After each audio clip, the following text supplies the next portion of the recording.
우리나라와 미국 간 무역 협상이 유예 시한을 하루 앞두고 타결됐습니다. 상호 관세율은 일본 EU와 같은 15%를 하고 3,500억 달러 규모의 대미 투자, 그리고 이준의 한미 정상회담 등이 주요 내용입니다. 7월 임시국회 이제 닷새 남겨놓고 있습니다. 입법 슈퍼위크로 부르면서 속도전을 벌이는 여당과 필리버스터를 이용한 야당이 접점을 찾을 수 있을지 주목됩니다. 직격 토론 최진봉 성공회대 교수, 장성호 전 건국대 행정대학원장과 현안 살펴보겠습니다. 안녕하십니까? 네, 안녕하세요. 안녕하세요. 자, 먼저 오늘 아침에 전해진 한미 무역 협상 타결 소식부터 좀 살펴보죠. 트럼프 대통령의 SNS 글을 통해서 전해졌고, 우리 이재명 대통령도 SNS를 통해서 관련 사실을 확인을 한 그런 상태고, 관련된 이제 브리핑도 있었습니다. 대표적인 내용이 이제 상호관세, 내일부터 원래 25%를 미국이 이제 일방적으로 이렇게 했던 건데, 그걸 이제 15%로 낮추고, 이건 이제 일본이나 EU하고도 뭐 비슷한 주요 국가들과 비슷한 수준에서 이제 맞춰졌고, 그리고 이제 자동차에 대한 품목 관세는 15%, 그리고 3,500억 달러 대미 투자 약속을 했는데, 이 중에 1,500억 달러는 이제 조선업 투자로 돼 있고, 그리고 쌀과 쇠고기는 개방하지 않기로 했고, 2주 안에 한미 정상회담을 하기로 한 것 같아요.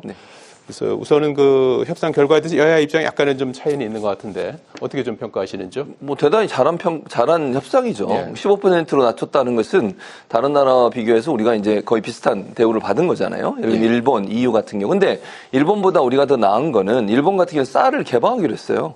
근데 우리는 쌀과 소고기를 지켜냈습니다. 그럼 우리가 더 잘한 거죠, 그러면. 결론적으로 얘기하면 우리 정부의 협상팀이 훨씬 열심히 한 거죠. 뭐 잘 아시는 것처럼 스코틀랜드까지 따라갔잖아요. 집에 방문해가지고 상무장관 집에서도 회담도 하고 이런 열정이 결국은 미국을 움직였다고 보고, 우리가 갖고 있는 강점 조선업입니다.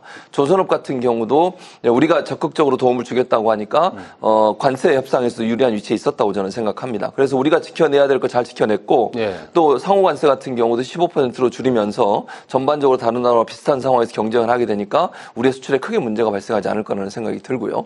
물론 경제 규모의 차이가 있긴 하지만 우리가 일본 5,500억이거든요. 우리 3,500억. 그러니까 좀 더 적게 우리가 투자하게 EU가 되는데. 6,000억? 그렇습니다. 그러니까 1,500. 우리 경제 수준에 맞게 결정이 된 거라고 저는 생각해요. 근데 일본 같은 경우에는 더 많은 걸 내주면서 받아왔다면 우리는 훨씬 적은 걸 내주면서 받아왔다는 점이 성과라고 생각이 되고요.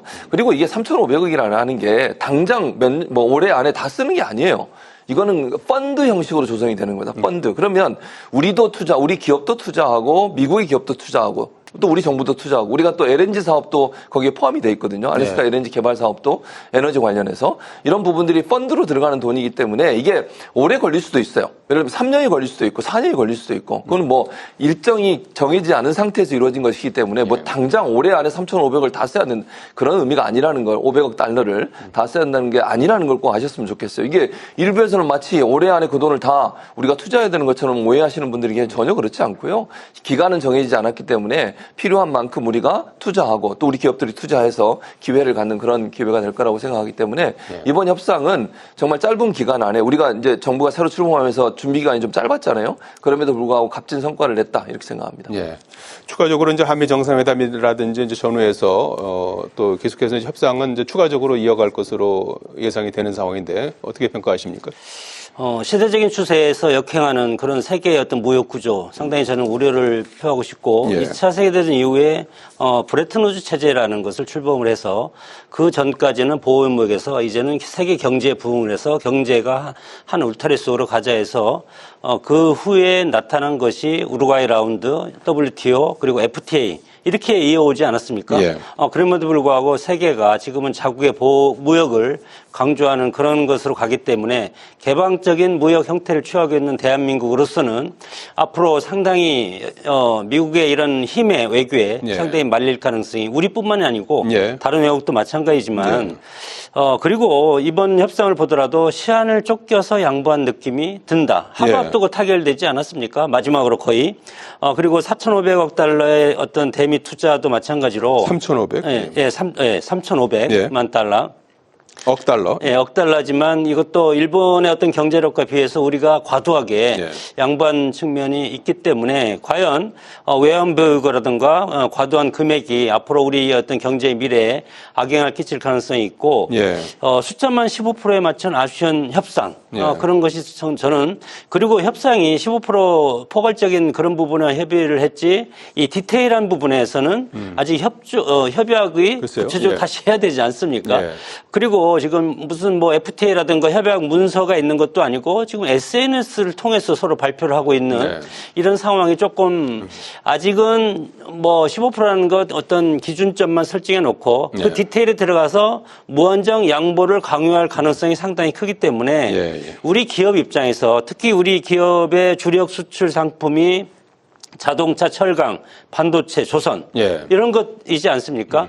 이런 것들에 대한 타격이 앞으로 불가피하다. 그리고 또 우리 뭐 최근에 어떤 밤기업 3법을 보면은 노란봉투법 상법 개정안 법인세 인상 이런 부분들도 여기에 연계가 돼서 만약에 우리 자동차가 해외로 나간다고 했을 때 우리의 그 노조들이 해외 이전을 반대할 경우에는 어떻게 할 것인가 이런 것들로 보면은 앞으로 우리 정부가 헤쳐나가야 할 그런 그 울타리는 상당히 더 커졌다고 봅니다. 예. 큰 틀에서 이제 이런 합의를 이제 했으니까 뭐 당연한 얘기입니다만 이제 앞으로 디테일한 부분을 이제 협상하는 과정에서 이익을 극대화하고 피해를 최소화할 수 있는 그런 그 방향이 되기를 기대해 보겠습니다. 그리고 여당이 다음 주 이제 화요일까지 7월 임시국회가 끝나지 않습니까? 그래서 그 사이 이제 이 남은 기간을 이제 슈퍼 입법 위크. 지난번에 이제 청문회 하면서 이제 슈퍼 위크였었는데 이번에 이제 입법 슈퍼 위크로 정하고 여러 가지 이제 법안들을 이제 처리하겠다 이렇게 강하게 드라이브를 걸고 있는 상황입니다. 그래서 대표적인 법안이 뭐 아시는 것처럼 노란봉투법, 그다음에 추가 2차 상법 개정안, 그리고 방송 3법 이런 법안들을 이제 처리하겠다는 방침입니다. 국민의힘은 이제 단판 가능성도 열어놓지만 역시 뭐 수적 열세 때문에 이제 필리버스터로 막아서겠다 이런 입장인데 필리버스터도 뭐 24시간 뒤에 5분에서 한 180명이 그걸 이제 저지할 무력화시킬 수 있기 때문에 사실 뭐 시간 문제로 보입니다. 그래서 막판에 그 법안의 어떤 절충 가능성, 내용의 절충 가능성이라든지 그리고 처리하는 그런 상황에서 이제 어떤 상황이 전개가 될지 그 부분에 대해서 좀 예측을 좀 해주신다면요. 일단 가장 쟁점이 되는 건 저는 노란봉투법과 그리고 두 번째는 방송법 3법이라고 생각을 하는데요. 뭐 상법 개정안 같은 경우는 크게 뭐 이견이 많지 않다고 저는 봅니다. 노란봉투법 같은 경우는 지금 이제 국민의힘 반대를 하고 있는 상황이기 때문에 그래서 이 부분은 합의가 안 되더라도 처리가 될 가능성이 있다는 생각이 듭니다. 이 부분에서 민주당 입장에서 좀 물러서기 어려운 상황이고요. 2조 3조 노조법 2조 3조의 문제인데 3조보다는 2조가 좀 더 쟁점이 좀 크고요. 그 쟁점 부분에 대해서 일단 논의는 할 거라고 저는 봅니다. 그러니까 국민의힘과 민주당이 논의를 시작해서 2조 3조 중에 2조를 좀 더 집중적으로 논의가 될 거라고 저는 봐요. 그 부분이 3조보다는 2조가 조금 더 이제 그 부딪히는 부분이 많거든요. 왜냐하면 이게 그 원청이 벤더라고 하는 게 납품하는 회사들 아니겠습니까? 이런 회사들의 직원들까지도 같이 관리를 해야 되는 범위에 집어넣을 거냐 이런 문제가 있기 때문에 이 문제는 쟁점이 좀 될 수 있습니다. 그래서 여야가 이 문제를 다룰 거라고 보고요.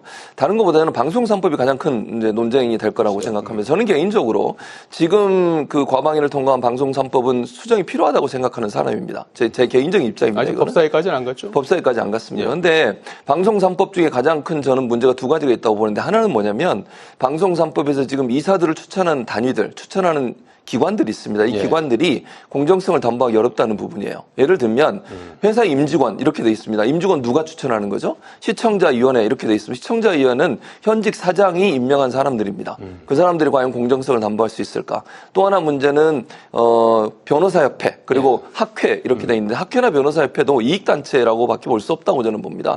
그런 상황이라고 하면 학회나 변호사 단체에서 추천한 사람들은 그 추천한 단체에 대해서 조금 더 관심을 가질 수밖에 없고 거기에 어떤 이해관계에 충돌되는 부분이 있으면 그쪽 편을 들 가능성을 우리가 예견해 볼 수 있지 않겠어요? 그래서 이런 추천 단위에 대해서는 다시 검토해야 된다. 민주당이 통과를 시키긴 했습니다만 과방에 저는 개인적으로 그 부분이 문제라고 보고요. 또 하나 문제점은 뭐냐면 지금 현재 뭐 보도국장 임명 동의제 같은 경우도 KBS, MBC 그리고 그리고 보도 채널들만 돼 있습니다. 예. 그러면 민영 방송인 SBS나 지역 민방들은 어떻게 하는 거죠? 그쪽은 그러면 방송의 공정성을 안 지켜도 되는 겁니까? 공영 방송만 해야 되고 예를 들면 소유 구조가 민영 방송사들은 그럼 방송의 역할을 똑같이 하는데 왜 거기는 예외로 둔지 이해가 안 되고요. 예. 그래서 지금 민영 방송 업체들이나 지역 민방들은 반대를 하고 있어요. 노조가 의견이 지금 갈리고 있거든요. 이 부분을 좀 잘 정리해서 다시 했으면 좋겠어요. 예. 왜 이렇게 과방위 민주당이 빠르게 이걸 진행하려고 하는지 제가 잘 모르겠고요. 예. 이 부분은 민주당도 다시 검토해서 수기를 좀 할 필요가 있다는 개인적인 생각입니다. 그럴 가능성이 있다고 보십니까? 지금 뭐 처리하겠다는 방향을 그 정한 것 과방위 같은데. 쪽에서는 처리하겠다는 입장인 것 같아요. 예. 그러나 이제 그 의원들 중에도 이런 의견을 내는 분들이 있어서 예. 좀 소수이긴 하지만 그러나 이 부분도 함께 검토하고 국민의힘도 논의하자고 하니까 논의를 해서 이 부분을 어떻게 할지를 좀 고민을 해야 된다고 저는 개인적으로 생각합니다. 장 교수님 어떻게 보십니까? 예.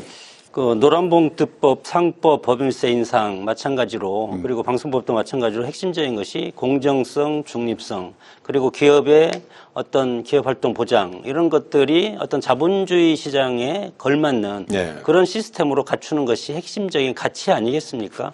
그러나 지금 노란봉투법 좀 전에 제가 말씀드렸지만 여러 가지 파업 노동자들 상대로 기업의 무분별한 손해배상 청구를 제한하는 것 예. 이런 것이 있지 않습니까?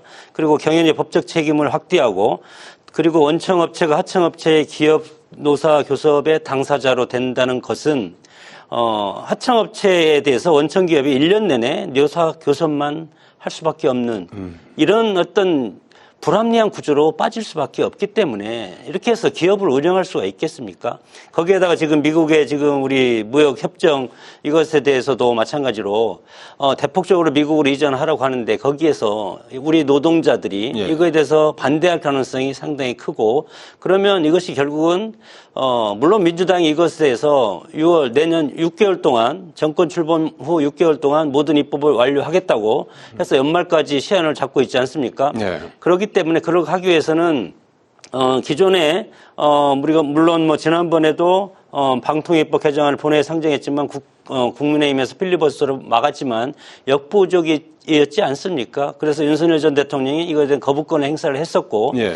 이번에는 마찬가지로 뭐 방송법도 그렇고 이것을 그대로 민주당 안으로 통과시킬 수밖에 없다. 통과되면 그렇게 거부권 되면 행사는 뭐 안 하겠죠. 예. 물론 뭐 통과가 되면 거부권 네. 행사를 하지 않기 때문에 네. 결국은 민주당 안대로 통과는 되겠지만 네.